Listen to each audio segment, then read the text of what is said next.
I'm Herman Faust, and this is Enjoy It While It Lasts. Today, I'm going to tell you what happened in the NFL Divisional round. There was one show of dominance and 3 other close games. One was a weird turnover field game, and there were a couple of overtime battles. Of those overtime battles, one was fast-paced, where the whole game felt like something was going on, and the other an old-school game with some snow and a few flashy moments. Let's jump right into it. I'm going to talk to you about the AFC games first. The Broncos-Bills game was probably the most exciting game of an exciting weekend of games. It had everything. The game swung back and forth, high level of play by both teams. There were huge mistakes, huge plays, and it had huge storylines. Last week, I talked about how big this postseason was for legacy making for the Bills. And so much stuff happened in this game that to really tell the full story of it, I'm going to have to take you drive by drive. Denver gets the ball to start, and they have a good drive down the field. McLaughlin had a really impressive short run where he was spinning around Bills defenders. He was met in the backfield, but used about 3 or 4 spin moves to turn a loss into a 5-yard gain. The Broncos got the ball to within the 5-yard line, and they ended up fumbling the ball. But that was saved because there was an offsides on the play. So they get another chance. And Bo Nix throws the perfect ball to Lil Jordan Humphreys, but he dropped it. So after an almost turnover and an almost touchdown, they settle for the field goal to start. The Bills answered that with a long drive of their own. I don't take a lot of announcer notes, but on this drive, when the Bills were down to like the 8-yard line and they had a 3rd down play, Jim Nantz mentioned how in their pregame talks, Denver's defensive coordinator, Joseph Vance, calls these situations 4-point plays because if you stop them, then they'll only kick a field goal and get 3. But if you don't, they'll get a touchdown and get 7. The reason I took a note of this is because I thought it was funny how Jim Nantz was describing this interaction like he had just learned some new football wisdom. When these situations have been called 4-down plays by everyone, lots of announcers, I feel like I've heard him say it for as long as I can remember watching football. But anyways, on this instance, the Broncos don't make the stop. So the Bills win that 4th down play. They get the touchdown, and they take a 7-3 lead. After the first couple of drives, both teams are moving the ball down the field, but it definitely looked easier for the Bills. It looked like the Broncos were struggling for their first downs. This looked to be the case even more so when the Bills forced a quick punt on the Broncos' second possession. And then they started running the ball on Denver. The Buffalo was taking advantage of the fact that their offensive line has a strength and size advantage over the Denver's defensive line. And Cook was taking advantage and finding the holes and getting good gains. Josh Allen had a wow moment for me that wasn't a super big highlight, but I just really was impressed. I liked his stop and start run that he had on this drive. But it ended with the game's first big mistake with a fumble by James Cook. Bo Nix came out, and then he used his legs a couple of times and also completed a couple of quick passes to put a drive together that was capped off with the always fun play of throwing the ball to an eligible lineman. This time he one that actually was a catch and run. It wasn't just a 1-yard pass like you see sometimes. He had to run it a little bit. But they end up scoring a touchdown on that play and take a 10-7 lead. Now, Buffalo got back down the field, again, relatively easy. They're just picking up chunks of yard. This time, Denver puts up their first real stand uh, and force a field goal, though. When Denver gets the ball back, Bo Nix has his second drive in a row, his back to back good drives where he is making big plays with his arm, he's making good throws, and he's making big runs. They get down to the 28-yard line, and he takes a shot, looking again for little Jordan Humphreys. But this time, he's able to make the catch and put up a score to put the Broncos back on top. The Bills get the ball back with 16 seconds left in the half. And maybe it's the back and forth nature of the game. Maybe it's because offenses have seemed to get whatever yards they want to get so far. But they decide, instead of taking a knee, to try a last second desperation play. They set up, it looks at first like it's going to be a Hail Mary, but Josh Allen ends up, he's looking deep at first and he takes off. And at the end of the play, the ball kind of slipped out of his hands. But it looked to me like he was maybe trying to look for someone to lateral, like he looked behind him. Maybe he was expecting or hoping that somebody would be there. And his hand, the motion, it looked like he wasn't carrying the ball. He obviously wasn't carrying the ball tight to chest. He was holding the ball, looking to me as if he was preparing to toss it back. And he just wasn't able to keep his grip on the last second when he realized there wasn't anybody to toss it to. But either way, the ball kind of awkwardly drops out of Josh Allen's hand, and Denver recovers the ball and recovers the second Buffalo fumble of the game. This was also breaks a streak for Josh Allen. He had gone 6 straight playoff games before this without a turnover.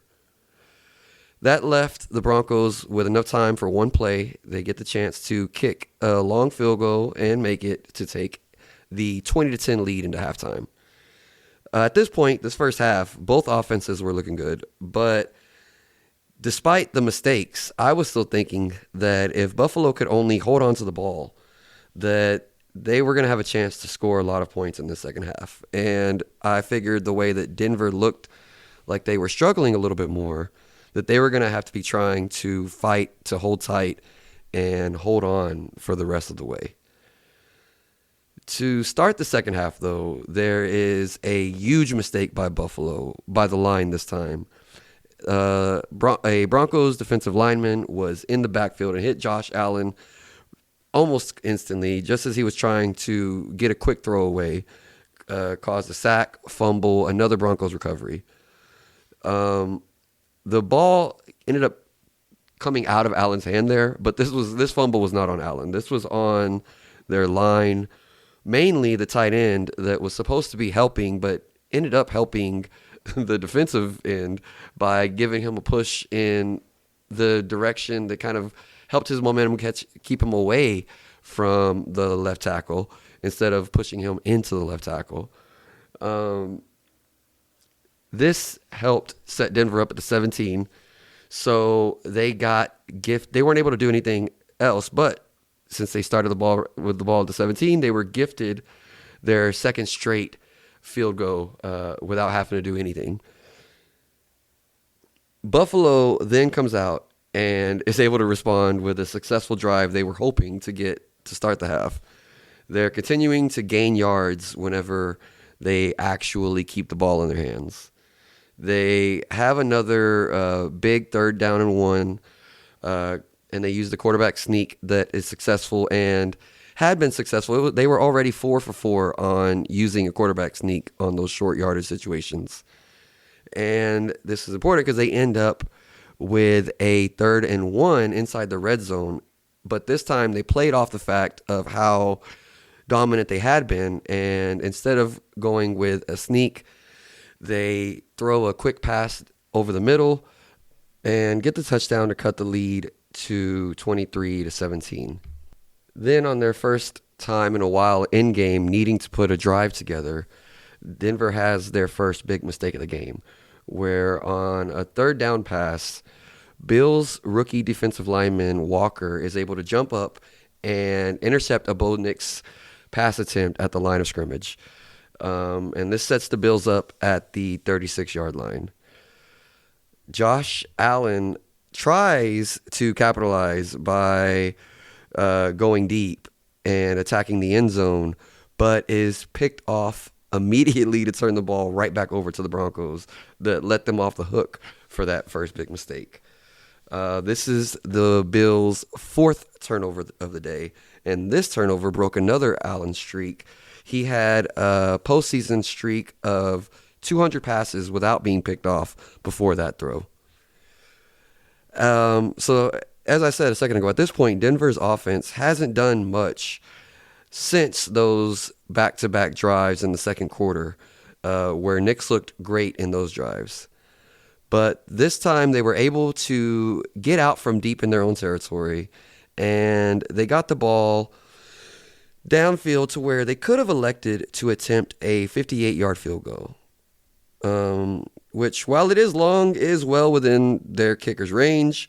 This is Denver, high altitude, thin air. Kicks usually go longer there. Um, and, I mean, their kicker was making it from 60 plus in pregame warmups.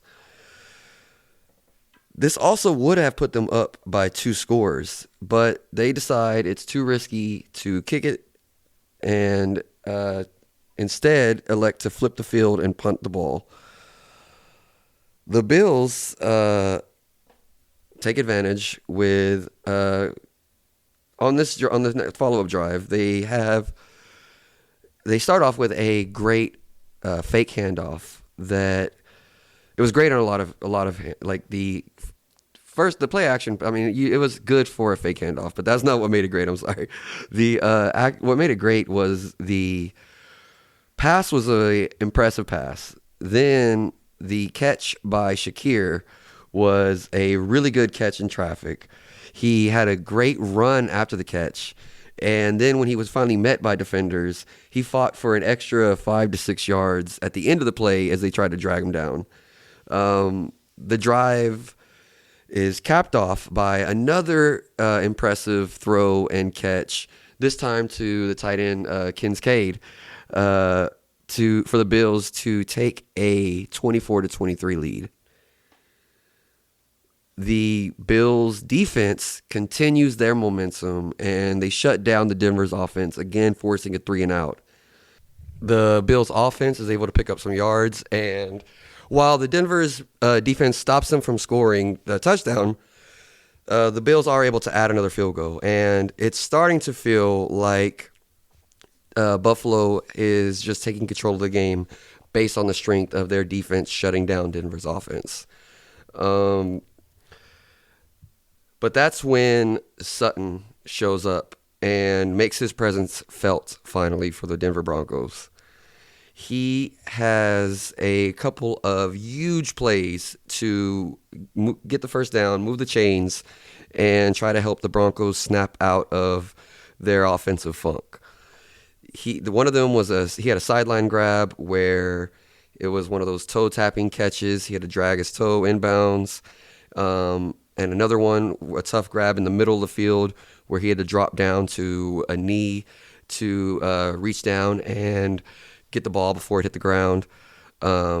This kind of allows Knicks to get into a little bit of rhythm, feel a little bit of success again, and more importantly, just kind of keeps them alive, keeps their offense moving.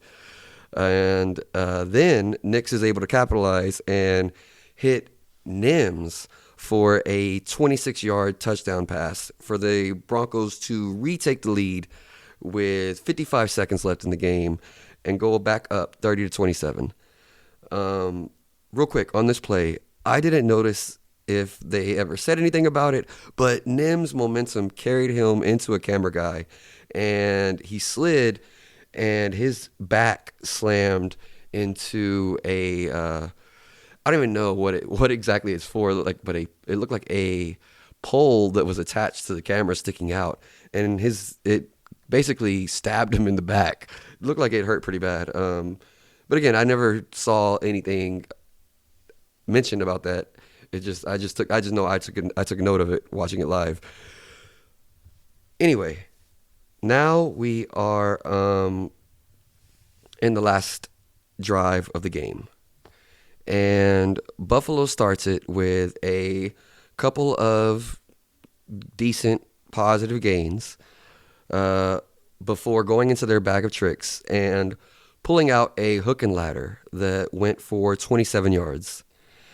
Then on the very next play, it looks like there could have been a touchdown to wide receiver Brandon Cooks, but that he slowed down. And it looked to me like he slowed down and didn't run through the end of the route.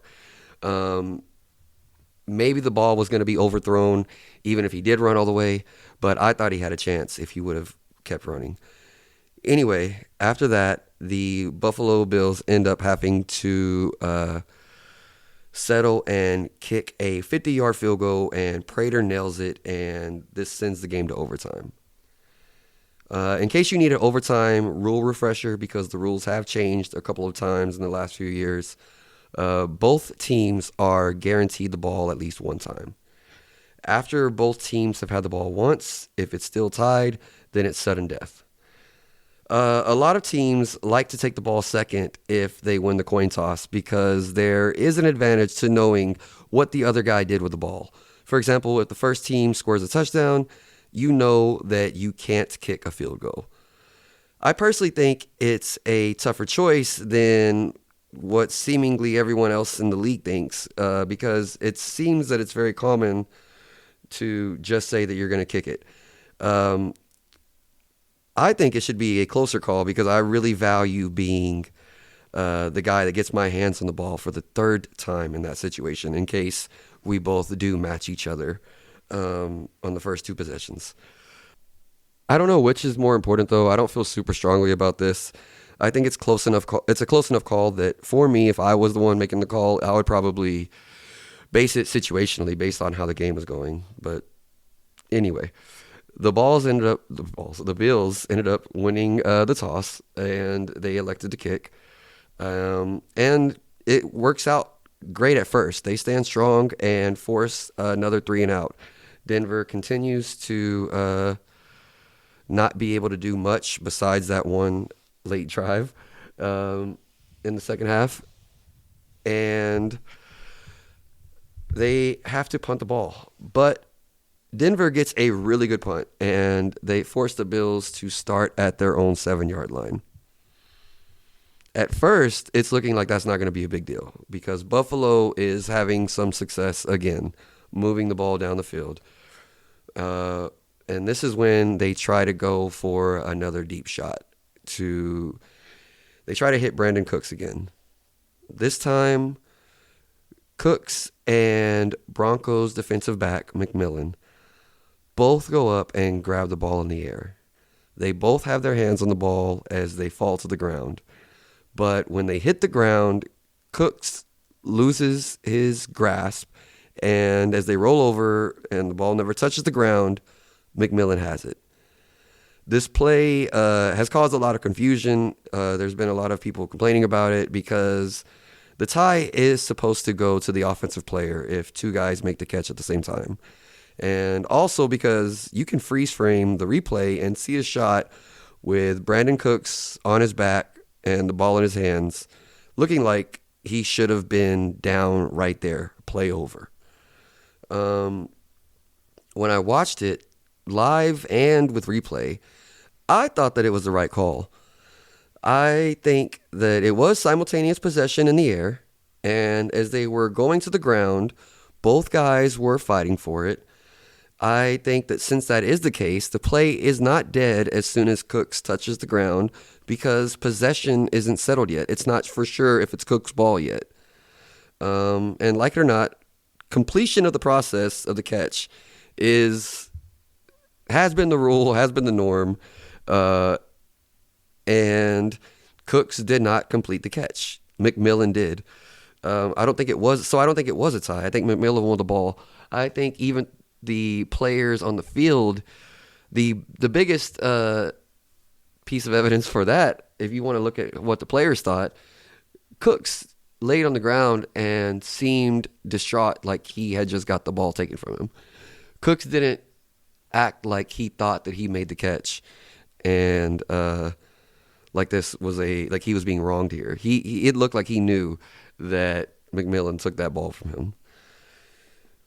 It wasn't for sure over here though, because again, Buffalo had been playing strong against Denver's offense, and they got them into a third down early in the possession, trying to continue to limit Bo Nix and the Broncos. But Nix hit Thompson, um, who made a quick change of direction cut after making the catch, and was able to find a seam and ran the ball down to midfield. From there, the Broncos kept attacking in the pass, and they got a couple of pass interference calls on the Bills that I think were rightly and justifiably called. I don't think these were bad penalties.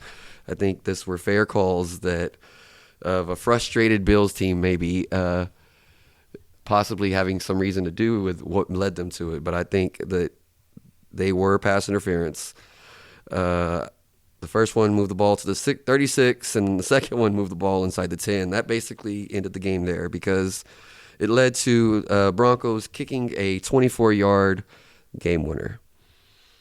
I talked about last week all the pressure that Allen and the Bills would be under because of how good they've been for a while now while not being able to make a Super Bowl, and also with the other quarterbacks that are considered his rivals, his par, his level of quarterback, his competition, that none of them were in the playoffs this year. And after this game, the Bills decided to move on from their coach, McDermott.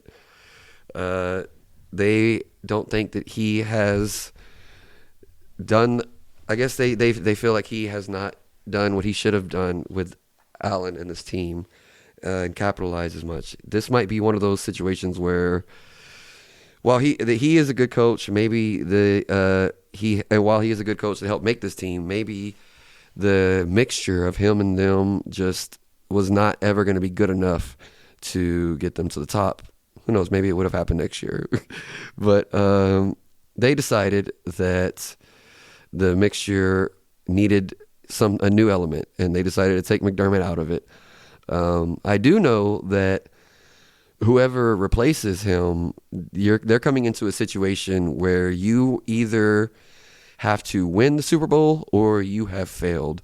The next Buffalo Bills coach is either going to be that guy who's remembered in Buffalo as the guy who was the coach the first guy to get them to the Super Bowl, or he's going to be a failure, and that's pretty much, there's no middle ground for the next coach, and that because of the situation they're in.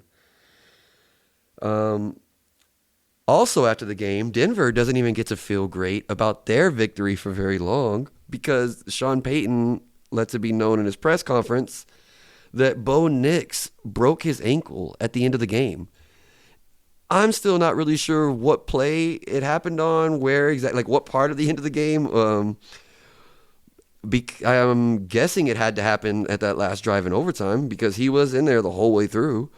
But now the Broncos, they get to host the AFC Championship game, but they will be playing with their backup. They're going to be rolling Stidham out there, who has not thrown a pass all season long. This is a rough hit for Denver fans, despite getting the big win.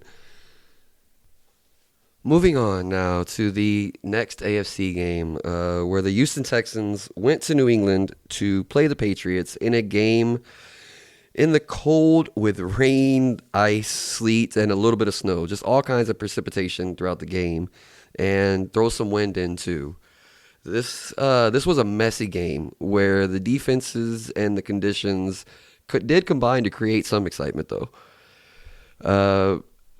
To start this game off, both teams had a couple of 3-and-outs before the Patriots were able to put together the game's first real attack. They got the ball down to the Texans' 28-yard line. They got a 4th-and-1, decide to go for it, and ends up being a good decision for them this time when they hit a pass down the seam to Douglas for a touchdown. Houston then responds with a good drive of their own, but they bite themselves for the first time in the game when they have a touchdown run called back because of a penalty for having 2 men in motion before the play without getting set. They brought in their defensive end as a fullback, and this is something they've done a few times this season, and use him as a lead blocker. But he was late getting himself down into his 3-point stance, and because of that, they end up having to settle for a field goal. The Texans defense then smothers the Patriots, including a strip sack that New England was able to fall on, but lost them 26 yards, and they end up having to punt from their own end zone.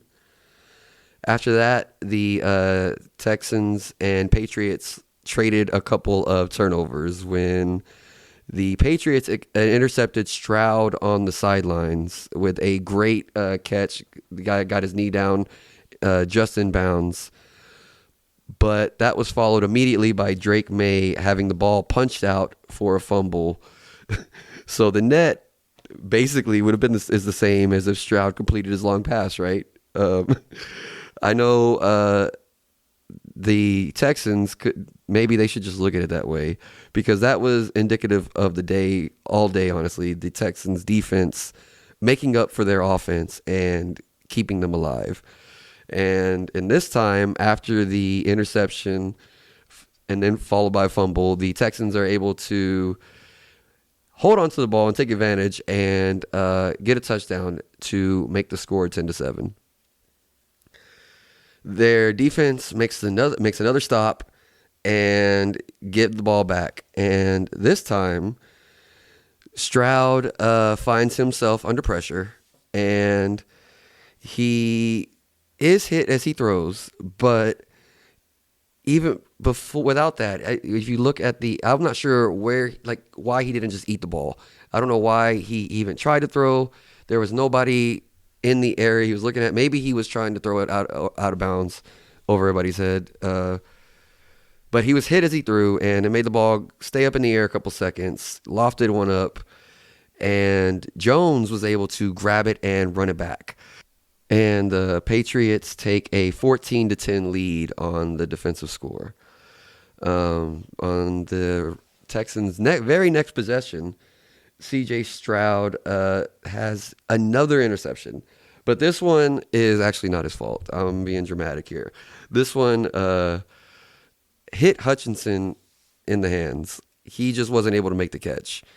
There was a lot of drop passes in this game. The ball was slick. It was hard from the cold. This drop ended up popping up in the air, which made for an easy interception.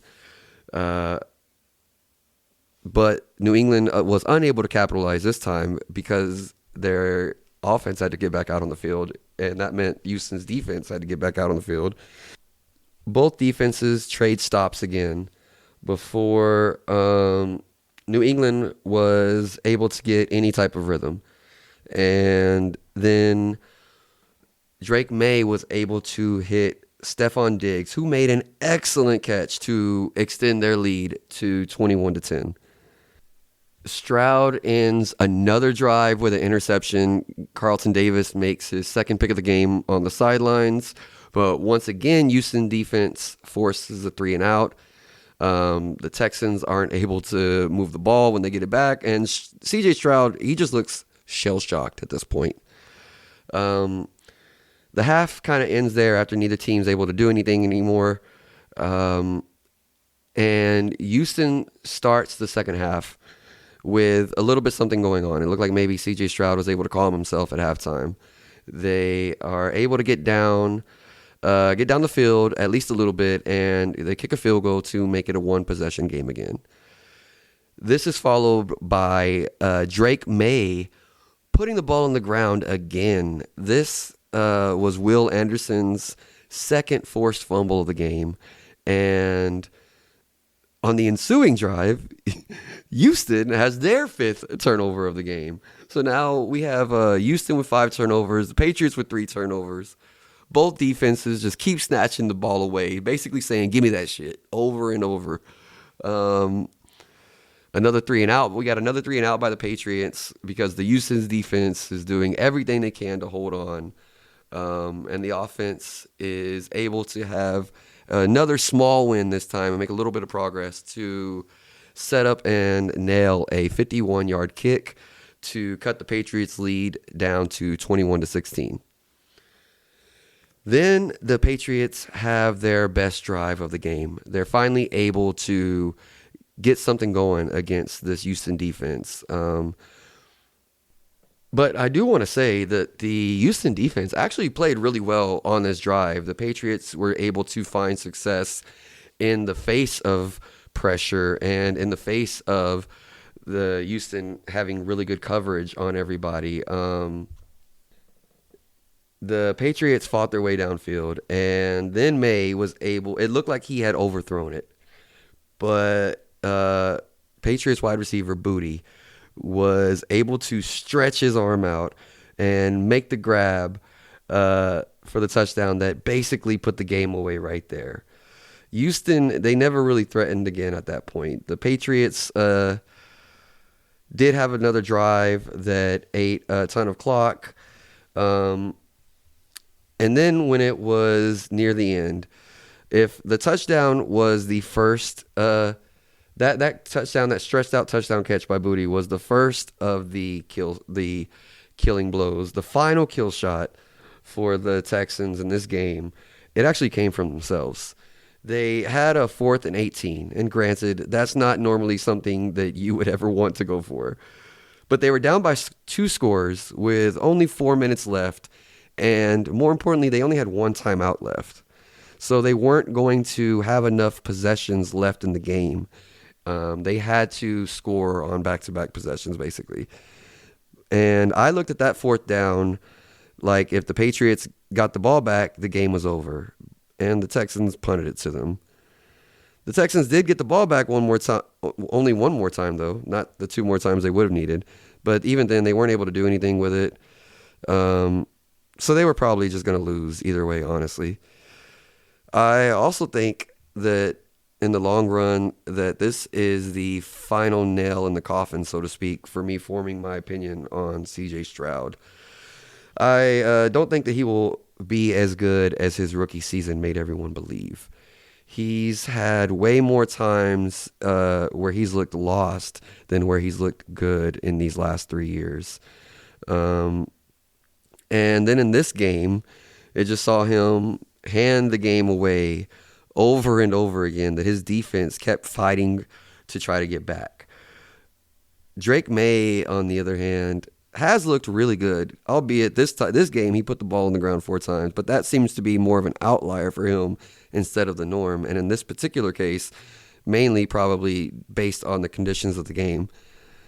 The strength of the Patriots, though, is their defense. And I think with how good they are, combined with the edge at quarterback that they have, especially after the Bo Nix injury, that we can expect to see the Patriots in the Super Bowl, which should be fun because their fans have had to wait a long time now since it was the last time that Brady took them there.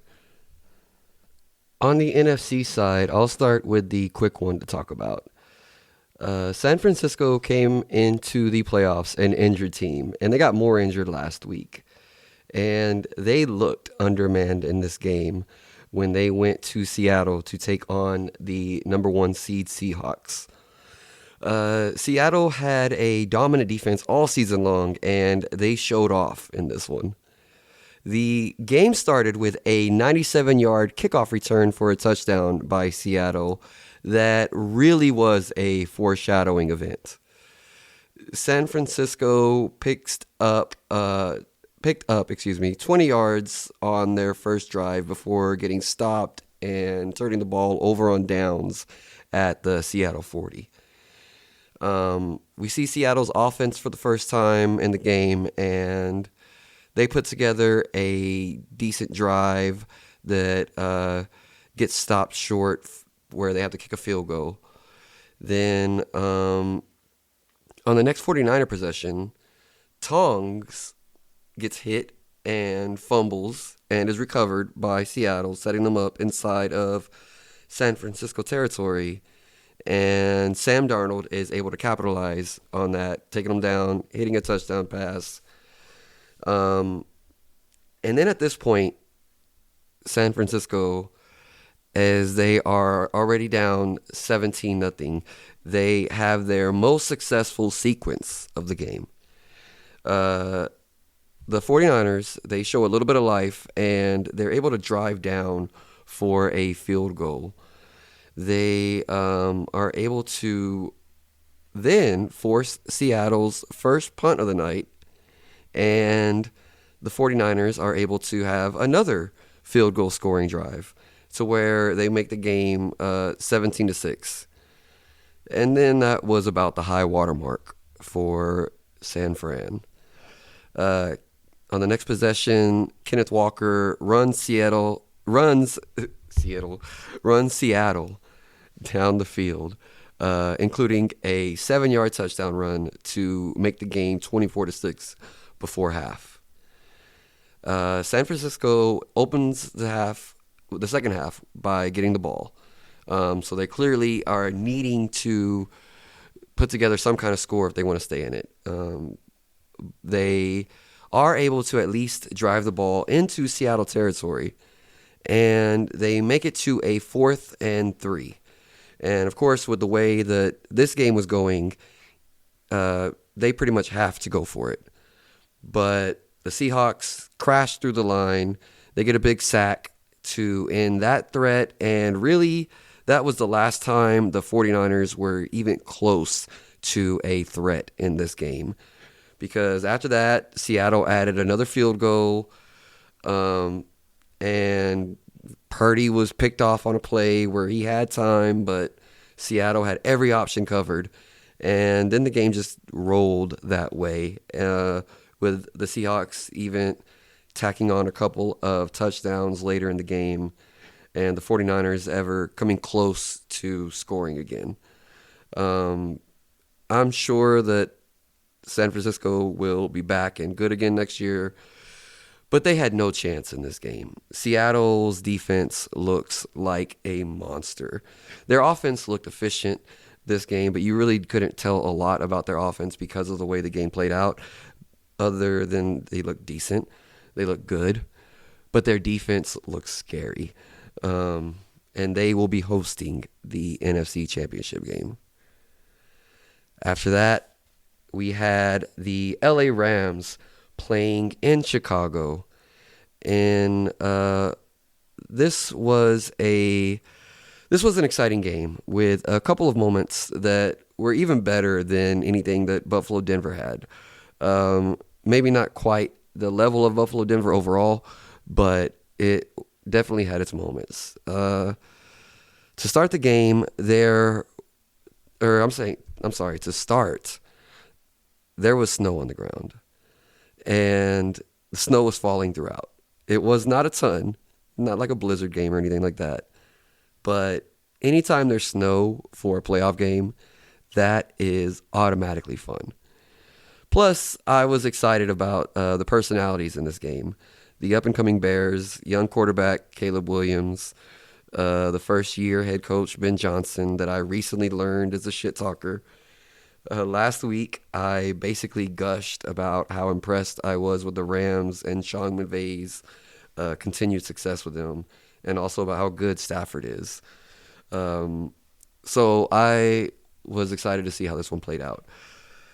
The Bears started the game with the ball, and after a couple of good plays, Williams is hit as he throws, and the ball is picked off for the first turnover of the game on the first drive. Then the Rams marched down the field on an impressive 14-play drive for a touchdown. The Los Angeles Rams tend to start games very strong like this. McVay seems to know how to attack a defense initially very well. The Bears do find some success on the ground and run the ball down the field. They go for it on a 4th and goal from the 3-yard line, and Williams is able to hit DJ Moore for a touchdown to tie the game 7-7. Then the defenses really started stepping up. The Rams had 3 drives in a row that ended in punts, and the Bears had a punt and a turnover on downs before being able to finally pick up enough yards to set up a 49-yard field goal to take a 10-7 lead. But the Rams were able to answer that before the end of the half. They are able to put together their own field goal drive to make it 10-10 before going into halftime. Then coming out of the break, the first 6 drives of the second half featured a ton of dropped passes and the wind even taking a couple of throws and blowing them off target. And this happened for both teams. The Rams almost had a fumble once, but they were able to fall on top of it and ending up punting their first 3 times having the ball. The Bears also punted a couple times, and Williams mixed in his second interception in one of the possessions as well. And then finally, the Rams were able to be the first to break through the defense in the second half with a big play from Matthew Stafford to Parkinson, who made a really good run after the catch too, to finally get the ball moving. They continue on. They have a tough drive, but are able to move it downfield the rest of the way and finish with a touchdown to go up 17-10. Then we get a couple of big plays from Caleb Williams to help set the Bears up with a 1st and goal.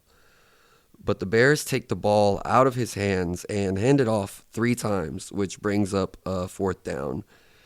And then I think in a situation where it's very obvious they weren't going to hand it off again, they try to give Williams the chance. But at that point, this play, the ball ends up being batted down at the line.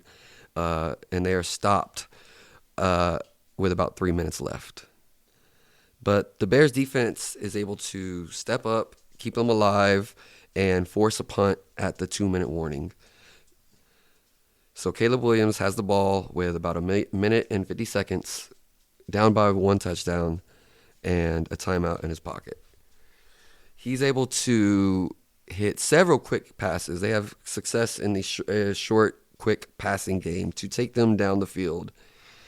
This time they're able to get it they get it to the 14-yard line and have another 4th down, a 4th and 4 this time.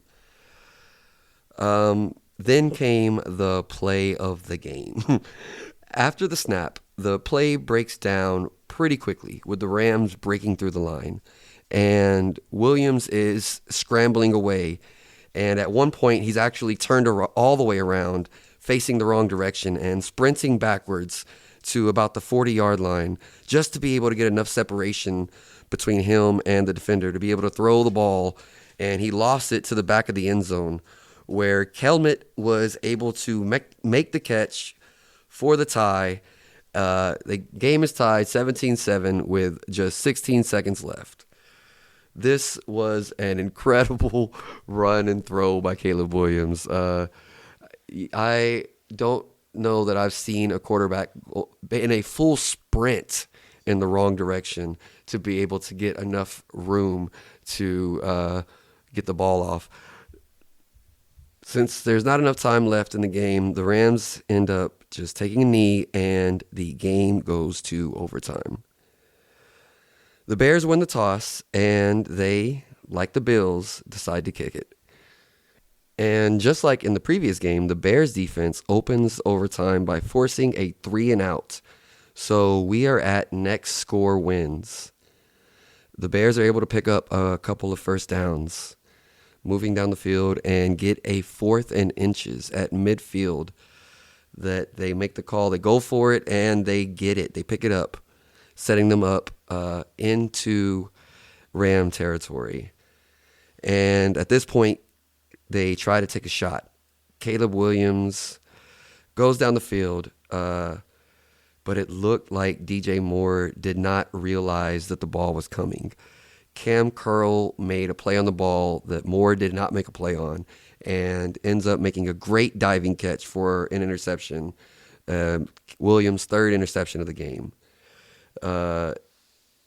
It looked like if Moore would have made a play, I don't know if it looked like he could have possibly made a play on the ball or at least been there to break up the interception, but it is what it is. Then the Rams hit Devontae Adams, who makes a great catch on the sideline, dragging his foot to come down, in bounds. Stafford is able to hit a quick blitz beating throw to Nakua, who then was able to turn around and make a great run after the catch that got them down into field goal range. They try to take a couple shots to the end zone, but just set up for a 42-yard kick, which is good to win the game 20-17. I was really impressed by the Bears this year and this game too. Williams has showed just how much potential he has. He has showed how great he can be, how outstanding single plays. He's had a couple of this was not the first time he had a outstanding play. Just last week in the playoffs, he also had another huge end of game throw that was unbelievable. He's also, besides that, the highlight plays, he's played very well in big spots this game and throughout. But he's also shown that he has clear room for improvement. But I think this is very exciting for me. If I'm a Bears fan, I see nothing but good things, because it seems like Ben Johnson also is a good fit, and I just expect them to be even stronger moving forward. Now, for next week, I am very excited for the Seahawks-Rams game. They've played each other extremely close in these two games, getting the split. Seattle has looked dominant, but the Rams have also been really good on both sides of the ball so far this playoff run. So that's exciting, because that's one that I don't know what to expect. But for now, that's the end of the NFL's divisional round of the playoffs. I'll be back next week after the championship games. And of course, I'll be back before then with my other episodes. But when it comes to the NFL playoff arc, I will be back next week after the championship games. Until then, remember, you only got one life to live. You might as well enjoy it while it lasts.